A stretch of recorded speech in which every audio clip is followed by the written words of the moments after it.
오늘 은혜 받으신 말씀은 요한복음 20장 19절부터 23절 말씀입니다. 요한복음 20장 19절부터 23절 말씀을 다 같이 봉독하시겠습니다. 이날 곧 안식 후 첫날 저녁 때에 제자들이 유대인들을 두려워하여 모인 곳에 문들을 닫았더니 예수께서 오사 가운데 서서 이르시되 너희에게 평강이 있을지어다. 이 말씀을 하시고 손과 옆구리를 보이시니 제자들이 주를 보고 기뻐하더라. 예수께서 또 이르시되 너희에게 평강이 있을지어다. 아버지께서 나를 보내신 것 같이 나도 너희를 보내노라. 이 말씀을 하시고 그들을 향하사 숨을 내쉬며 이르시되 성령을 받으라. 너희가 누구의 죄든지 사하면 사하여질 것이요 누구의 죄든지 그대로 두면 그대로 있으리라 하시니라. 아멘. 예수님께서 무덤을 이기시고 부활하셔서 우리에게 구원의 은혜를 허락해 주신 줄을 믿으시기 바랍니다. 저는 오늘 여러분들과 함께 요한복음 20장 19절로 23절의 말씀을 가지고 부활의 네 가지 축복, 이러한 제목으로 여러분과 함께 은혜를 나누겠습니다. 이 세상 사람들이 가장 크게 두려워하는 것 중에 하나가 무엇이냐면 바로 죽음의 두려움입니다. 그 사람들은 그 두려움을 없애기 위해서 많은 일들을 합니다.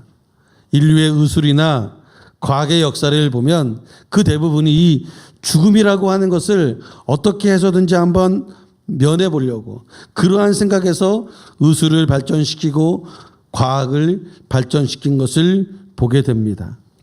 생명 연장의 꿈을 이루기 위해서 지금도 가장 각광받고 있는 그리고 가장 전도 유명한 산업이 무엇이냐?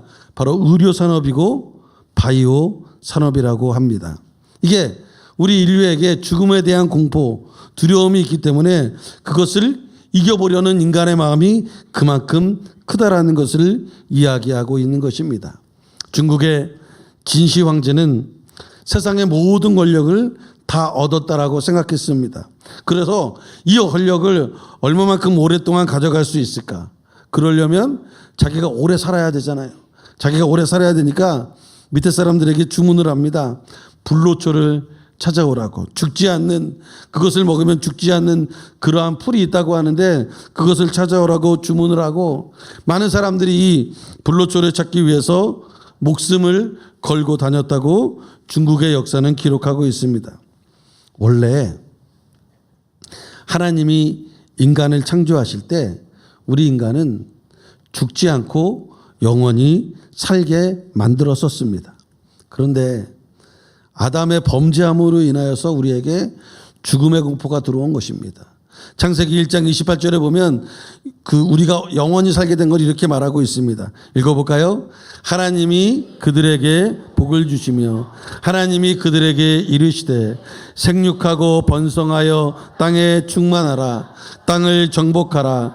바다의 물고기와 하늘의 새와 땅에 움직이는 모든 생물을 다스리라 하시니라. 아멘. 하나님께서 우리 인간에게 생육하고 번성하고 땅에 충만하고 땅을 정복하고 땅을 다스리라고 하셨습니다. 이것은 다른 말로 하면 그곳에서 영원히 살 수 있었다라고 하는 것입니다.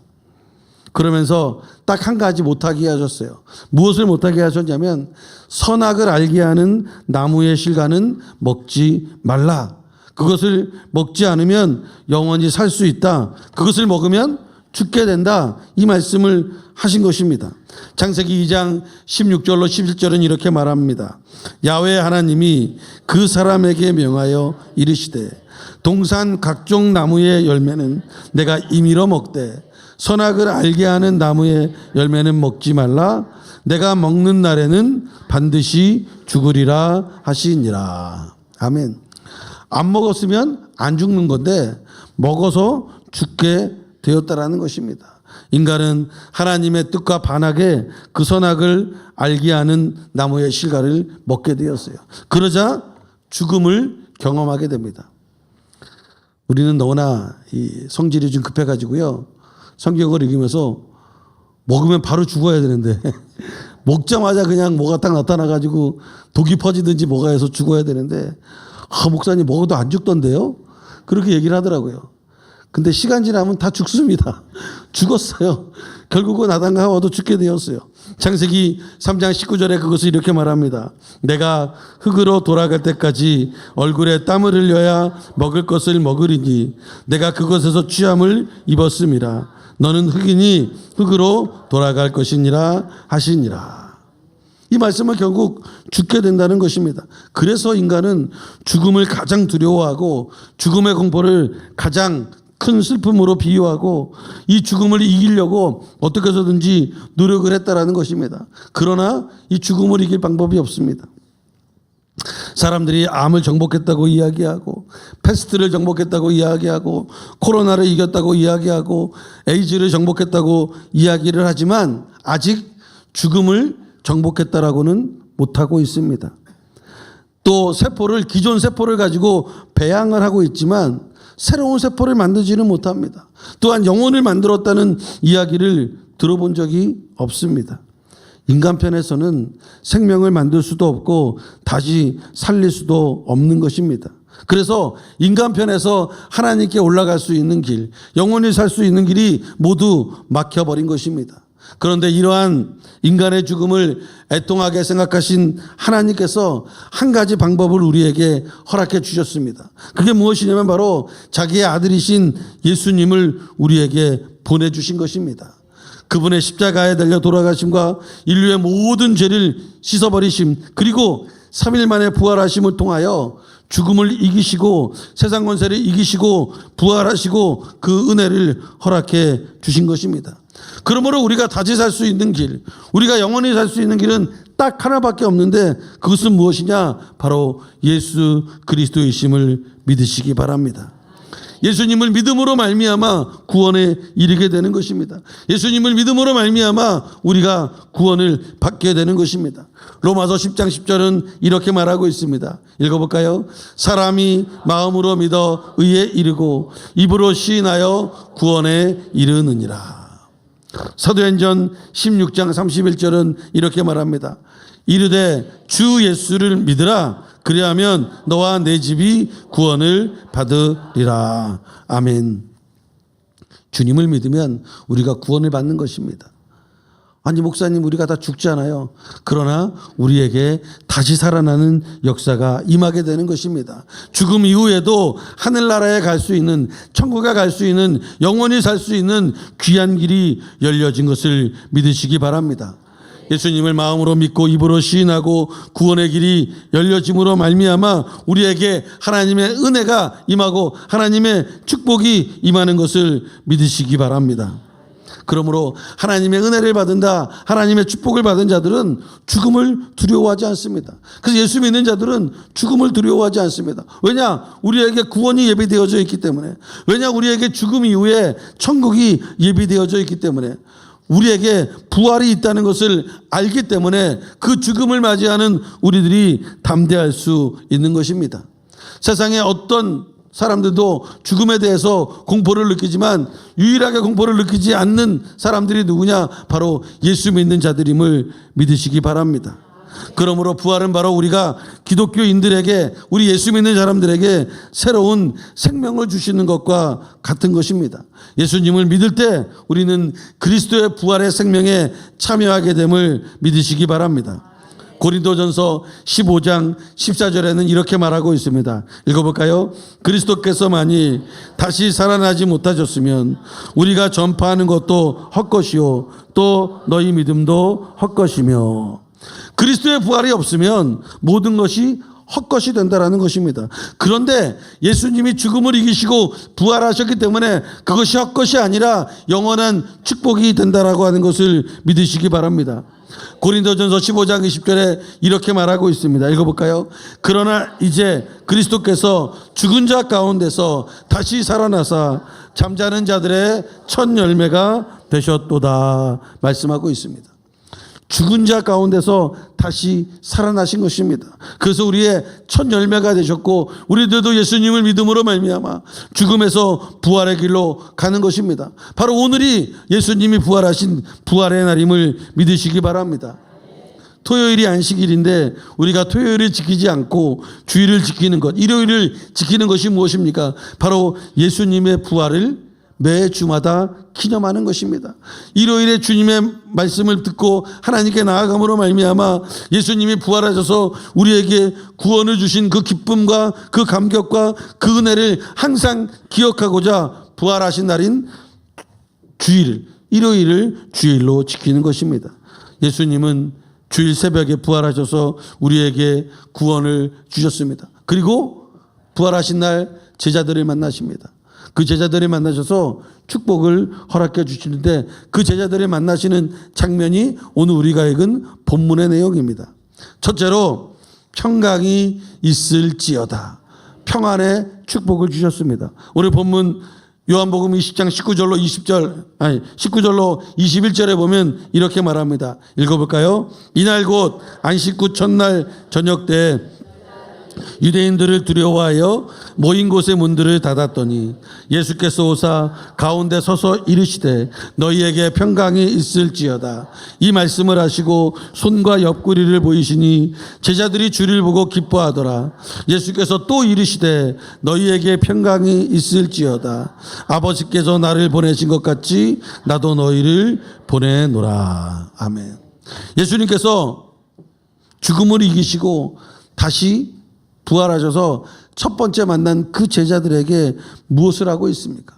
그 제자들은 절망과 낙심과 두려움과 공포에 떨면서 그 문을 꼭꼭 걸어 잠그고 잘못하면 자기들도 예수님처럼 죽을 수 있으니까 죽음의 공포를 이기지 못하고 문을 꼭꼭 걸어 잠그고 공포와 초조 가운데서 지내고 있었습니다. 이러한 두려움과 낙심과 공포와 초조함에 떨고 있는 제자들에게 예수님이 나타나셔서 무엇을 제일 처음 말씀하셨냐? 바로 너희에게 평강이 있을지어다. 여러분, 우리에게 나타나신 주님은 우리에게 무엇을 주시는 분이십니까? 평강을 주시는 분이심을 믿으시기 바랍니다. 예수님의 부활하신 축복이 무엇입니까? 바로 평강의 축복임을 믿으시기 바랍니다. 두려움과 공포에 떨던 우리들이 이제 그 두려움과 공포를 벗어내버리고 주님의 평안으로 임하게 되는 것입니다. 절망 중에 처한 제자들에게 있어서 이 말씀은 놀라운 축복의 말씀이었습니다. 그 절망을 몰아내고 기쁨과 즐거움이 들어오게 만든 말씀이 무엇이냐? 너희에게 평강이 있을지어다. 주님이 명령하신 것입니다. 평강이 있을지어다. 찬송가 412장에 보면 후렴구에 이런 구절이 있습니다. 평화로다 하늘 위에서 내려오네. 세상에 주는 평화가 아니라 하늘에서 내려오는 평화가 임하는 것입니다. 세상에 주는 것과 다른 평화입니다. 여러분, 세상의 평화는요 조건부입니다. 여러분, 지금 전쟁이 벌어지고 있지 않습니까? 그 전쟁이 벌어지는 첫 시작을 보면 협상하는 가운데 무슨 협상을 하다가 갑자기 전쟁이 벌어졌지 않습니까? 자기네들의 조건에 안 맞으니까, 자기네들의 마음에 안 맞으니까 그냥 전쟁을 벌이는 것입니다. 여러분, 세상에 주는 평화는 그런 것입니다. 조건에 의한 것입니다. 그러나 하나님이 주시는 평화, 예수님의 부활의 평화는 조건의 문제가 아닙니다. 바로 우리에게 한없이 부어주시는 평안이 임하게 되는 줄을 믿으시기 바랍니다. 요한복음 14장 27절은 그것을 이렇게 말합니다. 읽어볼까요? 평안을 너희에게 끼치노니 곧 나의 평안을 너희에게 주노라. 내가 너희에게 주는 것은 세상이 주는 것과 같이 아니하니라. 너희는 마음에 근심하지도 말고 두려워하지도 말라. 주님이 주시는 평화가 참된 평화라는 것입니다. 빼앗을 수 없는 영원한 평화, 바로 예수님이 주시는 그 평화, 예수님의 사랑에 기초한 그 평화가 우리에게 임하게 된다는 것입니다. 그러면 근심과 두려움이 몰려나고 참된 행복이 임하는 것입니다. 그러하자 제자들이 어떻게 됐습니까? 너희에게 평강이 있을지어다, 너희에게 평강이 있을지어다 말하니까 요한복음 20장 20절 마지막에 이렇게 말합니다. 제자들이 주를 보고 기뻐하더라. 두려움과 초조와 공포에 떨던 그 제자들이 예수님이 평안하라 말씀하신 그 말씀을 받자마자 기쁨이 넘쳐났고 즐거움이 넘쳐났고 은혜가 넘쳐난 것입니다. 염려와 근심에서 벗어나 즐거움이 임했고 두려움에서 벗어나 기쁨으로 충만하게 되었다는 것입니다. 오늘 부활하신 주님께서 이곳에 있는 여러분들에게 말씀하십니다. 너희에게 평강이 있을지어다. 바라기는 이곳에 있는 모든 분들에게 하나님의 평화가 임하고 기쁨과 즐거움으로 주님을 섬기는 여러분 되시기를 주님의 이름으로 축원해 드립니다. 두 번째 축복은 무엇이냐? 나도 너희를 보내노라. 복음 전파의 축복입니다. 오늘 본문 요한복음 20장 21절 뒷부분에 보면 이렇게 말합니다. 읽어볼까요? 아버지께서 나를 보내신 것 같이 나도 너희를 보내노라. 여기서 이제 보낸다라는 말씀을 잘 살펴봐야 됩니다. 이 보낸다라는 말은 그 말씀에 권위가 담겨져 있음을 알게 됩니다. 한 나라에서 다른 나라에 공신력 있는 사람을 보내는 것을 무엇이라고 하냐면 우리가 대사라고 그럽니다. 앰베서더라고 이야기를 합니다. 그 대사는 그냥 혼자 가는 것이 아니에요. 그 나라의 모든 권력과 권위와 능력과 힘을 다 업고 가는 것입니다. 그래서 대사는 함부로 못하는 것입니다. 그 나라에 온 대사는 그 나라의 대통령과 같은 그 상대방 나라의 대통령과 같은 그러한 힘을 가집니다. 그래서 대사관에 들어가면 거기는 치해법권이라고 이야기를 하지 않습니까? 그래서 예전에 북한에서 탈북한 사람들이 어디로 많이 도망을 갔냐? 대사관으로 가는 거예요. 중국에서도 한국 대사관이나 무슨 다른 나라 대사관, 미국 대사관이나 이런 데 들어가면 잡을 수가 없는 겁니다. 왜? 거긴 취해복권이니까. 그리고 그만큼 능력이 있고 힘이 있고 그 다음에 그곳에 권능이 있는 것입니다. 그게 보낸다라는 거예요. 그냥 보내는 게 아니라 그러한 모든 것들을 같이 보내는 게 되는 것입니다. 그래서 이 보낸다라는 말 자체가 굉장히 중요한 의미를 가집니다. 아버지께서 나를 보내신 것 같이, 아버지께서 예수님을 보내신 것 같이 예수님이 누구를 보냅니까? 우리를 보낸다는 것입니다. 그 말은 다른 말로 하면 아버지가 나에게 힘을 준 것 같이 예수님께서 누구에게? 우리에게, 나에게 힘을 주겠다는 것입니다. 권위를 주겠다는 것입니다. 권능을 주겠다는 것입니다. 맨 땅에 헤딩하라고 보내는 것이 아닙니다. 하나님이 우리 아버지이시기 때문에 아버지가 우리를 보낼 때 우리에게 많은 것을 허락해 주시는 것입니다.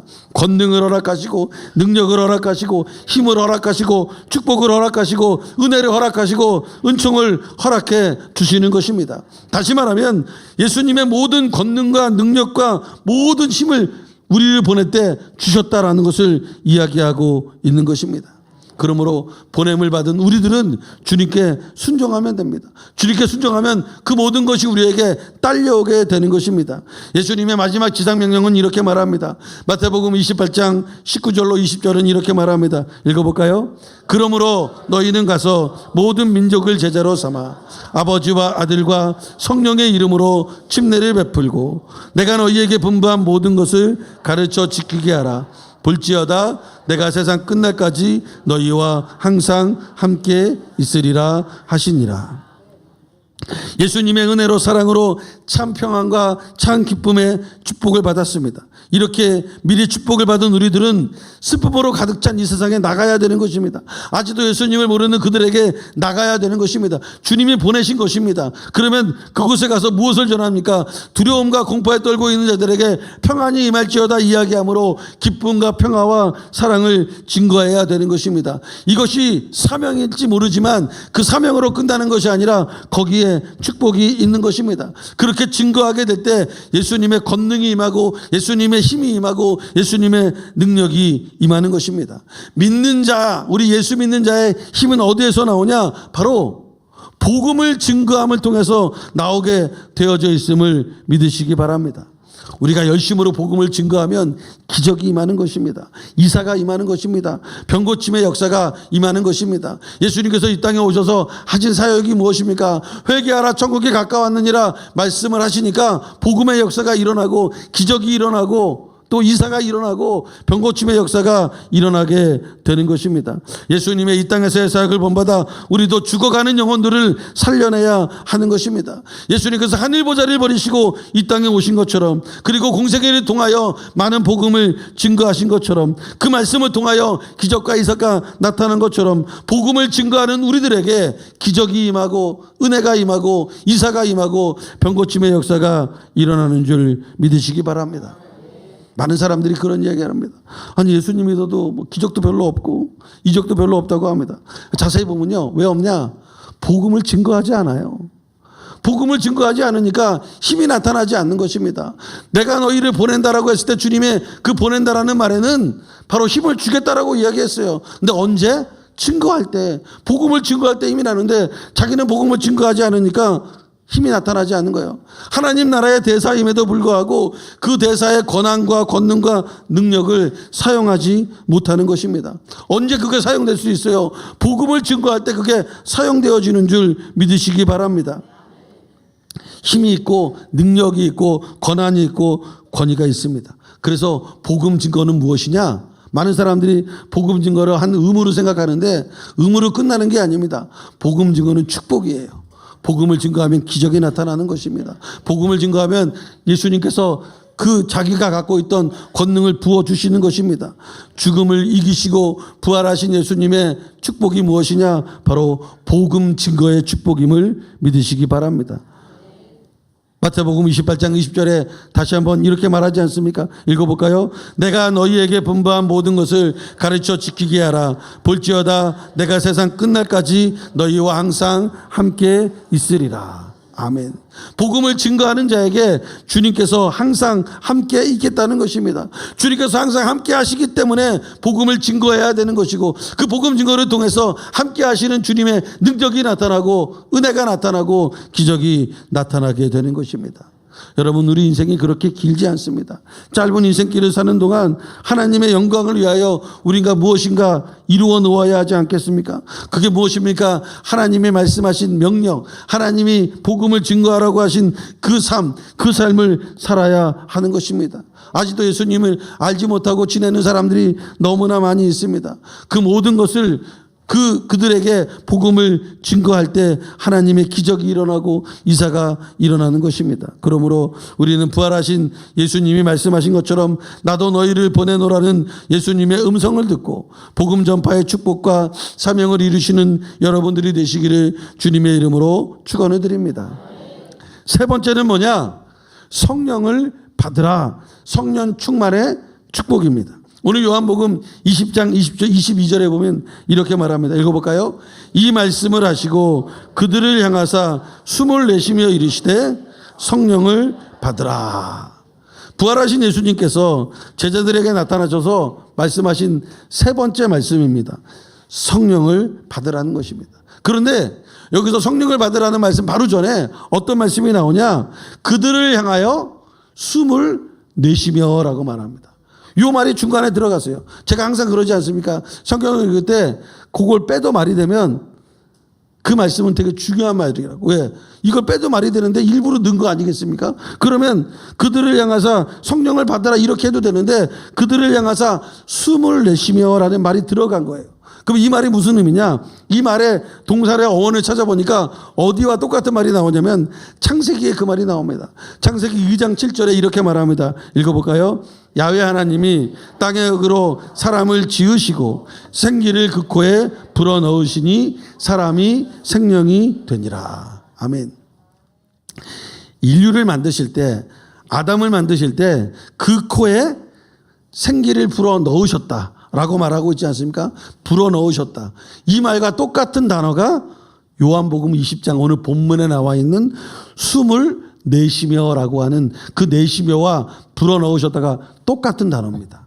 결국 뭐냐? 인류를 처음 만드실 때 불어넣으셨던 그 성령을, 그 하나님의 영을 예수님이 부활하시고 나서 제자들에게 우리에게 뭐라고 말해요? 숨을 내쉬며 성령을 받으라 말씀하고 있는 것입니다. 그래서 숨을 내쉬며라는 그 말은 인류 첫 번째 아담에게 하신 그 말씀과 같은 말씀이 되는 것입니다. 이것은 창조 때 인간이 지음을 받을 때 하나님의 영이 사람에게 들어왔듯이 부활하신 예수님이 우리들에게 성령을 받으라고 하신 것 자체가 바로 예수님의 영이 우리에게 들어오게 된다는 것을 말씀하고 있는 것입니다.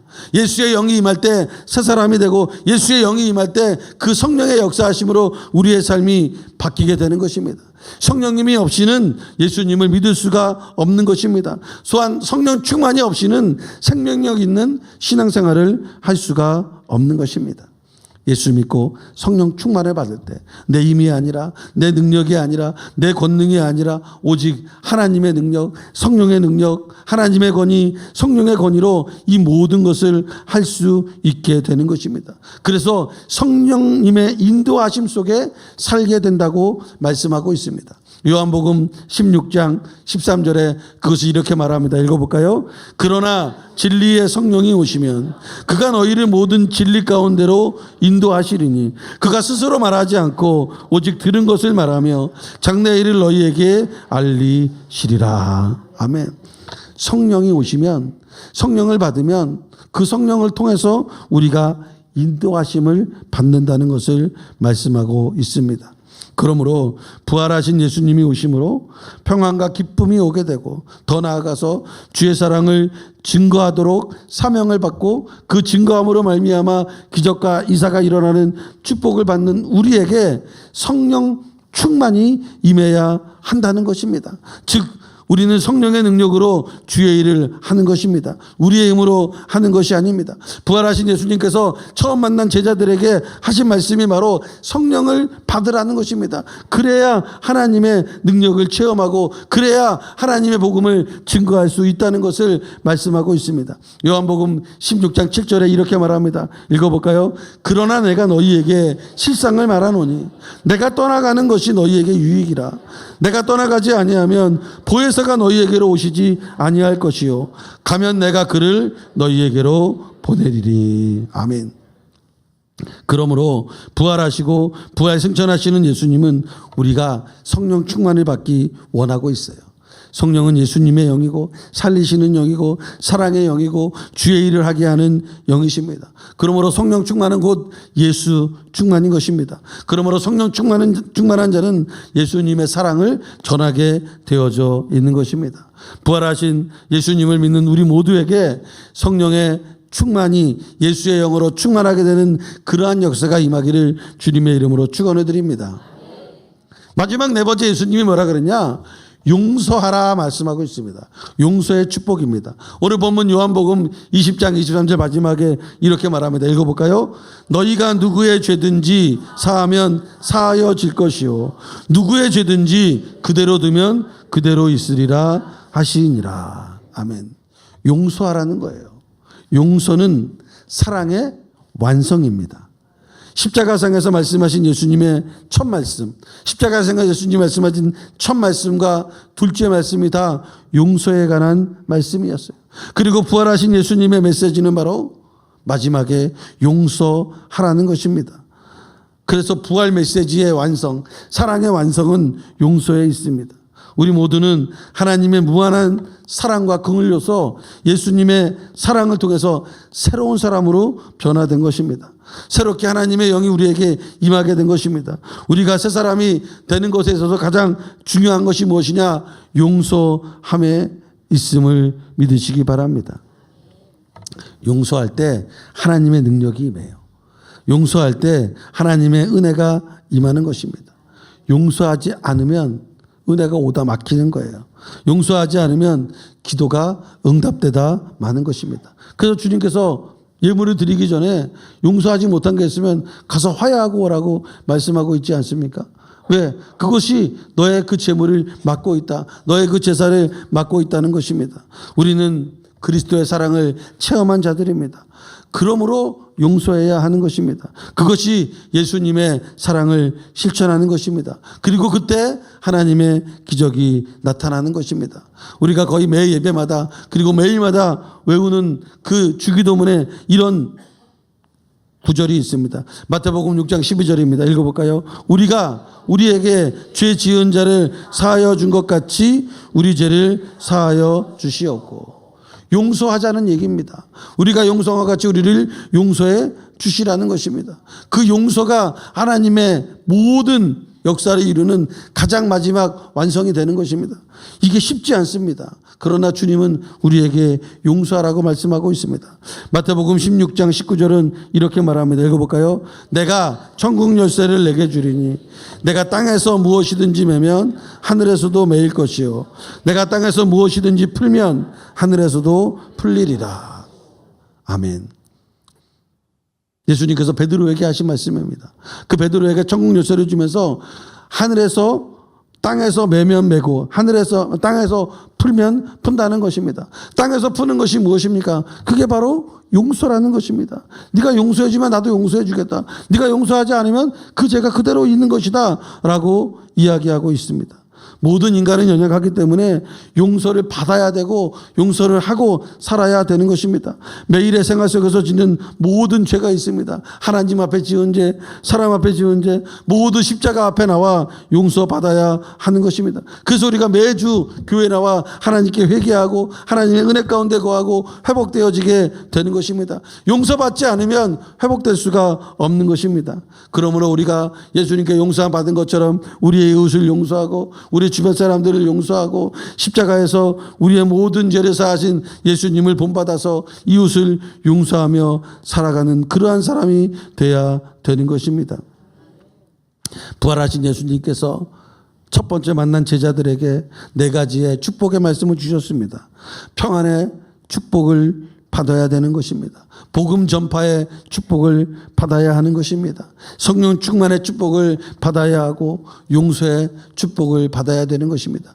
중요하기 때문에 예수님께서 첫 번째 말씀으로 이 4가지의 축복을 주신 것입니다. 바라기는 부활의 아침 저희들에게도 이 평안과 복음 전파와 성령 충만과 용서의 축복이 넘쳐나기를 주님의 이름으로 축원을 드립니다. 잠시 기도하겠습니다. 사랑이 많으신 주님 감사합니다. 오늘 저희들에게 예수님이 부활하셔서 처음으로 제자들을 만나셨을 때 평안의 축복을 허락해 주셨고 복음 전파의 축복을 허락해 주셨고 성령 충만의 축복을 허락해 주셨고 용서의 축복을 허락해 주심을 감사드립니다. 우리들도 이 4가지 축복을 항상 기억하며 주님께 나아가는 믿음의 백성들이 되어지게 하여 주시옵소서. 모든 것을 감사하며 예수님의 이름 받들어 간절히 기도드립니다. 아멘.